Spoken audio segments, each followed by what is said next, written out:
boys and girls. Today's story that I'm going to read is called Maple.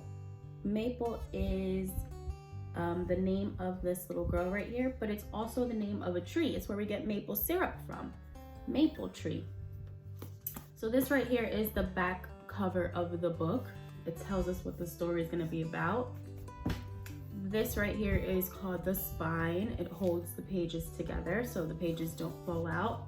And this right here is the front cover. The front cover tells you the name of the book, which is Maple, and the author and illustrator, which is Lori Nichols. She's both the author and the illustrator, which means she wrote the words and also drew the pictures. So let's begin. Maple. Maple loved her name. When she was still a whisper, her parents planted a tiny tree in her honor. And even though Flavia, Millie Jane, Lena, Lily, and Constance were all good names, Maple was the perfect fit.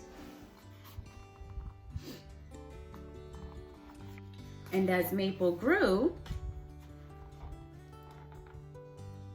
so did her tree. There's Maple as a baby, look how cute.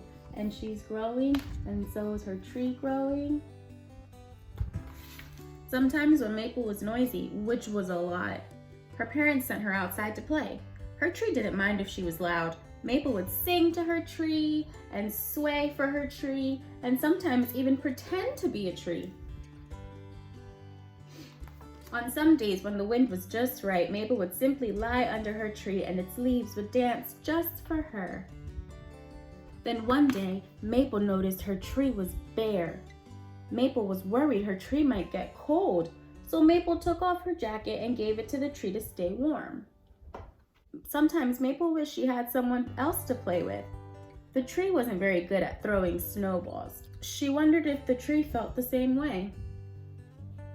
So Maple introduced her tree to a friend. The friendship didn't last, but Maple and her tree still had each other. Through winter and spring. Then one day, something surprising happened. Then something really surprising happened.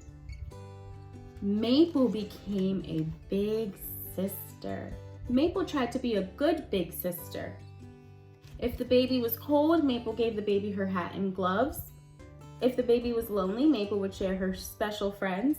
But Maple couldn't always make the baby happy.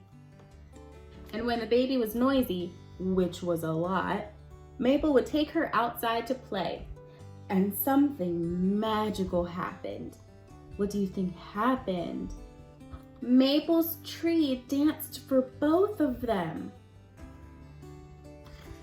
And there was just enough room under the tree for Maple and her little sister, Willow. And Willow is also a name of the tree and also the name of her little sister, so they're both named after trees. And here's a little baby willow tree that they planted for the baby sister. And that is the end. That was Maple by Lori Nichols. I hope you guys enjoyed this story as much as I did. Bye!